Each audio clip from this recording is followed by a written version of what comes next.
Hi అండి. ఇక్కడ జామ పళ్ళు హార్వెస్టింగ్ చేస్తున్నాము. వీడియో తీద్దామని చెప్పేసి తీసాను. ఇక్కడ చూడండి దూరగా వచ్చింది, కొంచెం తెలుపు వచ్చిందనమాట కాయ. కాకపోతే డిస్టెన్స్లో ఉంది, అంటే ఒకవైపు కెమెరా పట్టుకొని ఒకవైపు కోస్తున్నాను అనమాట. అందట్లేదు, చూపిస్తాను. ఇదిగోండి బాగా తెల్లగా వచ్చింది కాయ. ఇదిగోండి ఇక్కడ కూడా ఒకటి వచ్చింది, కొంచెం లైట్గా తెగులు వచ్చిందండి. కొంచెం మళ్ళీ ఒకసారి సరుపు నీళ్ళు కానీ లేకపోతే ఏదన్నా ఇంజిన్ ద్వారా కొట్టించడము చేయాలి. సరుపు నీళ్ళు అయినా కొట్టచ్చు ఇంజిన్ ద్వారా.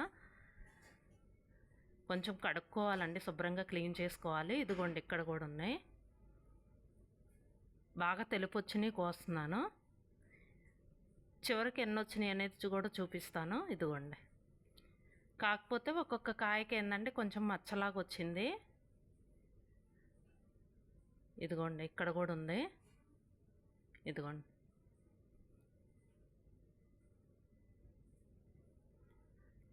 ఇంకా మనం ఇంట్లో చెట్లైనా ఏంటంటే కొంచెం డస్ట్ అది ఉంటుంది కదా, క్లీన్ చేసుకుంటుండాలి.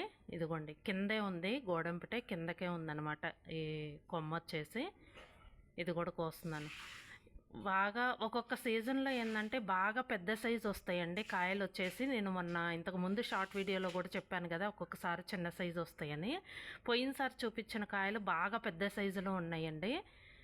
ఇవి వచ్చేసి బాగా చిన్న సైజు అనమాట, చిన్న సైజులో ఉన్నాయి ఇవి వచ్చేసి. ఇది ఒక్కటే కొంచెం పెద్దది, మరీ పెద్దది కాదు. ఫస్ట్లో చూపించినవి బాగా పెద్ద సైజు, బాగా అరచేయి అంత ఉన్నాయండి ఆ కాయలు వచ్చేసి, ఇంతకుముందు పెట్టిన షార్ట్ వీడియో. కానీ ఇవి వచ్చేసి మరీ చిన్న సైజులో ఉంటున్నాయి, అంటే ఒక్కొక్క సీజన్లో ఇలా వస్తుంటాయి అన్నమాట. అసలు చెట్టు అయితే విత్తనం వచ్చేసి బాగా పెద్ద సైజు, కాయ వచ్చేసి ఇవ్వండి. ఇవి వచ్చినాయి అండి, ఇవి హార్వెస్టింగ్ చేసాము. ఇదండి వీడియో. ఈ వీడియో కనుక మీకు నచ్చితే లైక్ చేయండి, షేర్ చేయండి. Thank you.